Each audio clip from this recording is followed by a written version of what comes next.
whether you're asking it questions or you're putting facts in, all of that information, the other side could ask for your chat history on ChatGPT, and you would be required by law to turn that over.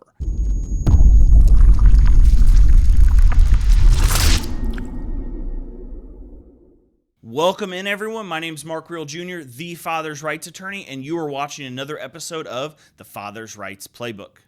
On today's episode, we cover a new and emerging topic in family law, one that's really, really important to a lot of cases. And this is how you need to be careful when involving AI in your family court case.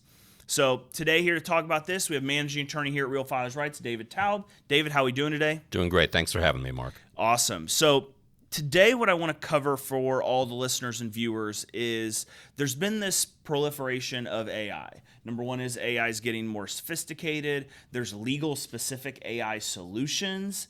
So there's a lot going on in this space. But I read an article the other day, and this happened in a civil matter where two businesses were suing each other, but a C-suite executive's conversations with ChatGPT were discoverable, which caused significant issues for his company.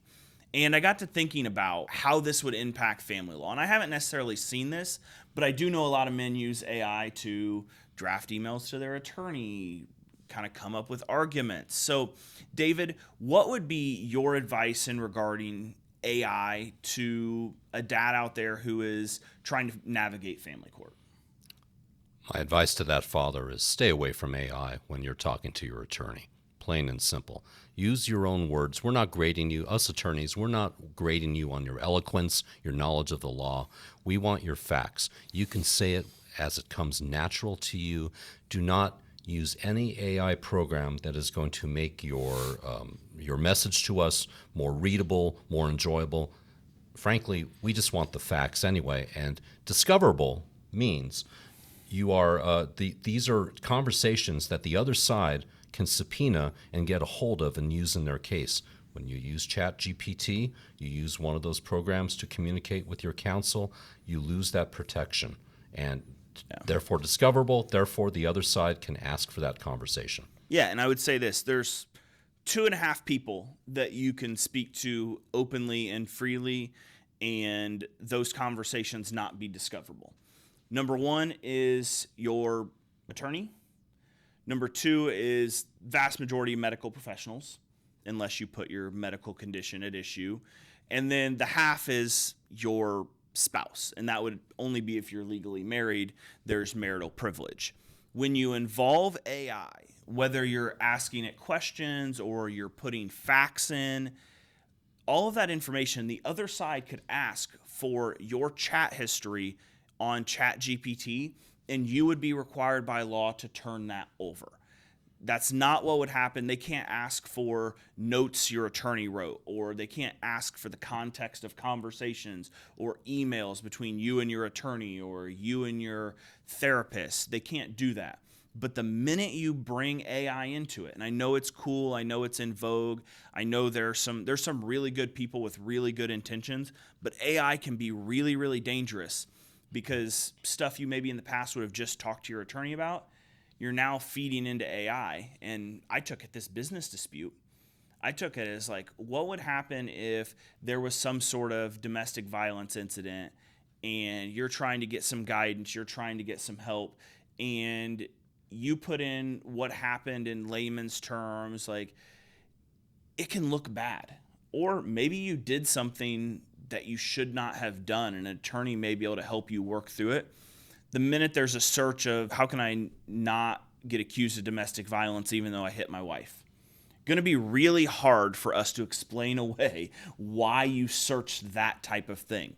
So it's really easy. It feels like it's very private, but AI is not private at all.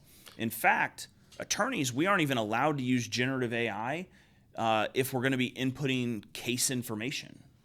No, we can't. One of the dangers some attorneys found out is generative AI will provide you nonsensical yet very logical looking cases that don't exist. Mm-hmm. And judges will look at that going, this person used generative AI.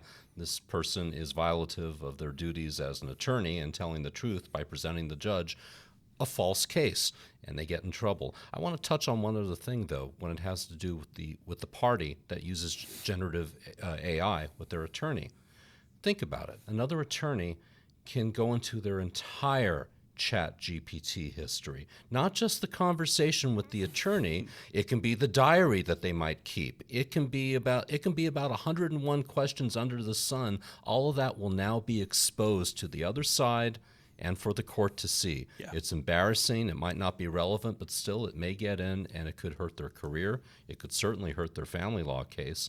But it's just, you don't want to go there and open up that door. Yeah. Don't use it. Yeah, I mean, going back to what attorneys are allowed and not allowed to do, very specific guidance in, I think, every state, where we're not allowed to put case facts or different things like that into any sort of AI to help generate documents because it's not viewed as being safe and secure. So there are some ways to get around it, some kind of closed loop AI that I don't think the average person would have access to, but it feels private, but in the end, it's just not. That's right. And the internet never forgets. That'll stay on there forever, even not for the case that you're working on where you're talking to your attorney.